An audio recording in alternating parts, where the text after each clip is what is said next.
আসসালামু আলাইকুম, সবাইকে ওয়েলকাম নতুন একটা রেসিপিতে। আজকে আপনাদের সাথে শেয়ার করব হাঁসের মাংস দিয়ে কাঁঠালের বিচি রান্না। এটা কিন্তু রান্না করা যতটা সহজ, খেতে কিন্তু অনেক বেশি মজার। সাধারণত আমরা সবাই জানি হাঁসটা কিন্তু খুবই মজার জিনিস হয়, আর সাথে যদি থাকে কাঁঠালের বিচি তাহলে কিন্তু আরও বেশি মজা। তো রেসিপি শুরুতেই বলে দিই, আপনাদের যদি আমার ভিডিওটি ভালো লাগে একটা লাইক দিয়ে সাবস্ক্রাইব করে পাশে থাকবেন। আর হাঁস কিন্তু কম বেশি সবারই খুব পছন্দের, আর সাথে এখন গ্রীষ্মকাল, কাঁঠালের সময় কাঁঠালের বিচিও পাওয়া যায়, তার জন্যই রান্নাটা করলাম যাতে আপনারাও করতে পারেন। রান্নার জন্য আমি এখানে প্রথমেই নিয়ে নিয়েছি যে কিছু হাঁস চামড়া সহ নিয়েছি। আসলে হাঁস কিন্তু চামড়া সহই খেতে হয়, তাতে বেশি ভালো হয়, তেল থাকে অনেক চামড়ায়, এটা কিন্তু খেতে মজা লাগে। আর নিয়েছি আমি কিছু কাঁঠালের বিচি। আমি বিচিগুলো আধা ঘন্টা ভিজিয়ে রেখে খোসা ছাড়িয়ে তারপরে একটু ঘষে নিয়েছি, আর সাথে আলু নিয়েছি। প্রেসার কুকারে রান্নাটা করব, তাতে করে সেদ্ধটা তাড়াতাড়ি হবে, যেহেতু হাঁসের মাংস সেদ্ধ তো অনেক সময় লাগে। তেলের মধ্যে প্রথমেই দিয়ে দিচ্ছি গোটা গরম মশলা, দারুচিনি, এলাচি আর লং একটু ভেজে নিয়ে তার মধ্যে দিয়ে দিচ্ছি পেঁয়াজ কুচি। বড় সাইজের একটা পেঁয়াজ কুচি নিয়েছি। এখন পেঁয়াজটাকে একটু হালকা বাদামি কালার করে ভেজে নিব, তাতে করে সুন্দর একটা ঘ্রাণ আসবে তরকারি থেকে। পেঁয়াজটা যখন আমার একটু হালকা বাদামি কালার করে ভাজা হয়ে যাবে, তখন আমি মশলা কষানোর জন্য প্রথমেই দিয়ে দিচ্ছি সামান্য একটু পানি।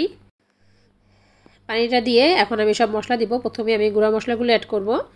আমি প্রথমে এখানে দিয়ে দিচ্ছি হলুদের গুঁড়ো। আমি 1.5 টেবিল চামচের মতো দিয়েছি হলুদের গুঁড়ো। ধনিয়া গুঁড়ো দিলাম 1/2 চামচ, জিরা গুঁড়ো 1/2 চামচ, মরিচের গুঁড়ো 2 চামচ, লবণ স্বাদ অনুযায়ী।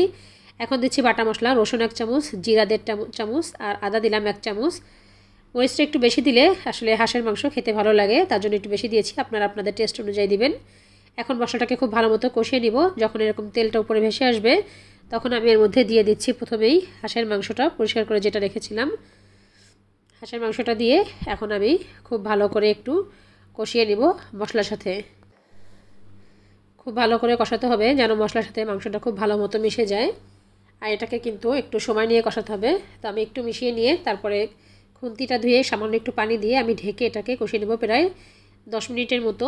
তো আমি একটু ঢেকে দিচ্ছি, এতে করে গোশটা একটু সেদ্ধ হয়ে আসবে আর আমার কষানো হবে। তো আমি মাঝখানে কিন্তু এরকম কয়েকবার খুলে খুলে নেড়ে দিয়েছিলাম, আর দেখতেই পাচ্ছেন খুব ভালো মতো কষানো হয়েছে, তেলটা কিন্তু উপরে ভেসে উঠেছে। এখন আমি এর মধ্যে দিয়ে দিচ্ছি কাঁঠালের বিচি আর আলু। এখন এগুলো দিয়েও খুব ভালো মতো মিশিয়ে নেব মশলার সাথে, আর এটাকে দিয়েও প্রায় 5-7 মিনিটের মতো আমি কষিয়ে নেব। আমি ঢেকে ঢেকে আগের মতোই এটাকে একইভাবে কষিয়ে নেব। যত ভালো কষানো হবে তত কিন্তু ভালো ঘ্রাণ আসে আর টেস্ট হয়।